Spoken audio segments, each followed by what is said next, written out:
is Cornelius. People know me as Cornelius V, and this is my IS300.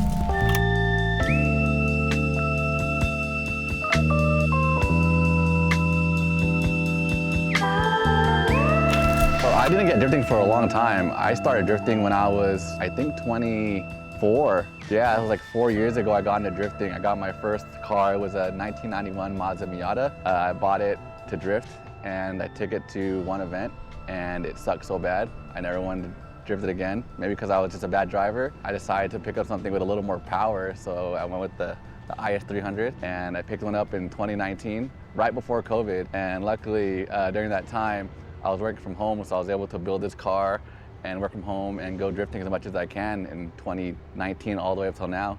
I really loved Initial D as a kid. Like, I was obsessed with Initial D. My birthday, my mom got me an iPod, like an old iPod mini. And I sold it the next day for $100 to go play Initial D at Golfland in like San Jose for like a whole day. So much I love Initial D. I was addicted to that. And then I always loved drifting because of that. I love the D. So I got into drifting at a weird time. So I picked up this IS300. I went drifting once with all the homies that drifted with me. And after that first drift event, they all sold their cars. They all had 240s. And so I was left with like no drift friends at all whatsoever. I just went to go drifting by myself as much as I can. So first few events, I went to Stockton. If you don't know, Stockton has Drift Outlaws or something like that. And I just kept going to those. And then I met some people on Instagram, and they hit me up to go rent the track at Thunder Hill. I didn't even know these guys. I didn't even meet them face to face. They just added me in a group chat, and they said, hey, do you want to put $100 in to rent the track? And I was like, like, I don't need drift friends, so like, I don't mind going to Thunder Hill and getting some free, not free, but like almost unlimited seat time because there's like 5 drivers. And that was my introduction to renting like the tracks at Thunder Hill. And so we rented that one time, we rented another time, and then I decided to host my own events, which is how I started Lunatics Driving Club, I think 2 years ago now. And I just posted it, and surprisingly, I had a really good turnout. I didn't think anybody would really come, so it kind of surprised me. We had sold out with 20 drivers, and that's where I met pretty much a lot of people that I know now. We met a lot of the Loud Pack team members that I'm a part of, Christian, Daniel, like a whole bunch of people that I started drifting with now. Like, I didn't meet them before that. I met them because they came to my track day. And so I started hosting multiple track days. We hosted 2 Lunatics Driving Club at Thunder Hill. And then for something, we were riding the wave. We loved renting the tracks. And so I decided to rent AVS, Apple Valley Speedway, which is pretty crazy because like none of us have drifted outside of Thunder Hill, and we don't know how we're gonna get cars to SoCal. So we hit up one of my friends who does towing, and he was able to tow like 6 of our cars from the Bay Area to Apple Valley Speedway. Me, Dylan, Way, other IS300 people that I met online that I've been like drifting with on simulators and stuff. So like buying this car and just going out drifting opened the doors for me to meeting a bunch of people, drifting everywhere, and getting into drifting culture itself.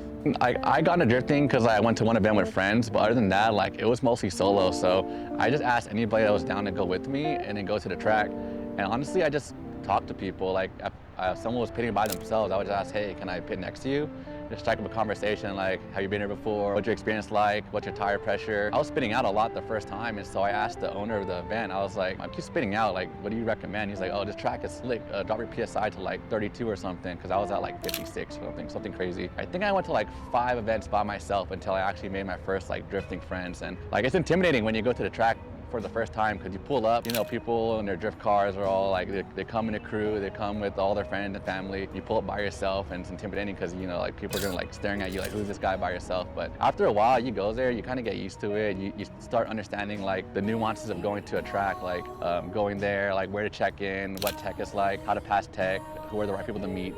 Especially, you know, if you start going to all the track in your local community, you start meeting the same people, the same guys, because all the guys that run the track here, they all know each other, so it's a pretty small world. My goal is just to be a really good driver. Like, I think the people that really inspired me was like Drift Team Animal Style, where they're just known as really good drivers. People fly them out to all these different events. They go to like the final bout, they go to Japan and drift with like Naoki, and they do all these things. They just drift for fun, and you know, they're not like the most famous people in the world.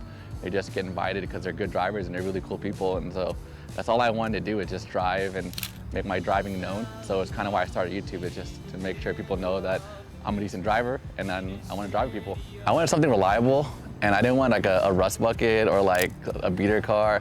Not hitting on 240s, I love them, but it wasn't gonna be practical because I had to street drive my car to the track, and knowing me, I wasn't the best mechanic, and the IS300s are supposedly reliable, so I just looked for one because it's somewhat modern. It's in the 2000, has a 2JZ, even though it's not the best 2JZ. And it's easy to work on, and so I just went with that. And during the time, it was about the same price as buying a 240 anyways. Kept this car pretty simple, so it's just some BC Racing coilovers, 18, 16K front and rear, excessive manufacturing angle kit, JZX uppers, and the rear suspension is pretty much stock except the toe arms, and then the wheels are stage night wheels, and then most of the mods are inside. Got a bucket seat, an RD steering wheel, and a half cage for Sonoma spec. I would recommend an IS300. They're cheap still. You get them for like, what, 4K for an automatic, and to swap these cars are not that expensive anymore. There's a lot of aftermarket support, so you're not like trying to stick with one brand. There's so many brands now.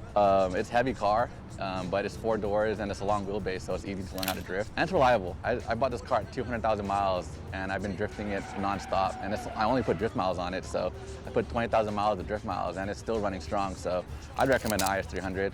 I think first things first, like the first 3 mods you should do if you get an IS300 is at least get some coilovers, because the suspension on these cars are so old that they're just not gonna ride as good as like when they first came out. And then a nice bucket seat, because if you're planted to the ground and you're driving and you're sliding left and right, you're not being thrown around. Just having a good bucket seat to help you control the car. Third, some good tires, just some good front tires at least. I like to run Kendas in the front or Federals in the front and in the back. Everybody knows I love my Ironman Gen 2s. What got me into YouTube was, I don't know, I just wanted to film. When I was a kid, I was always filming stuff, so I decided to just pick up a camera and film me getting the cars and drifting. So if you go to my channel, Cornelius V, you'll see I started filming like a bunch of random videos when I was in the cars. I was filming my TSX, I was filming my Subaru, filming my Miata, 4Runners, and then I finally decided to film the IS300 and just film as much as I can, because on YouTube there wasn't a lot of IS300 content, and so I was like, I might be the first one to post some how-to videos on there. And for the most part, for a good majority of the IS300 stuff, I would say it's most of my videos. So I post how-tos, how to work on this IS300, drifting, some off-roading stuff, some explicit stuff, some future plans. I'm gonna turbo this car. I plan to buy a 1J hopefully soon in the next year or so, as I'm moving to Texas, so it's easier for me to get a turbo car out there. But yeah, I'm gonna turbo this car. I think I've drove as much as I can as a stock car. I've tandem with people, I drift with a lot of people, I beat it up, and I think it's time to add more power and be more competitive, because I know in Texas everybody has a turbo car out there or a V8, so I don't want to be that slow car out there. I think my next car, I would get an SC. Next car after that, I would get a Chaser. I don't know, I think the Chaser is like the dream car, the goal of mine. JZX90 and JZX100, the Tourer V. I love 4 doors. 4 doors means more fun. All right, thank you guys for watching. I hope you guys enjoy listening to me talk. And if you guys want to see more of me, you can visit me at Cornelius V, youtube.com/Cornelius V, and you'll see me in my IS300 drifting. So I'll see you guys later in Texas. What the devil? He's on another level. It's a word, no a name. MF, the super villain. Doomsday.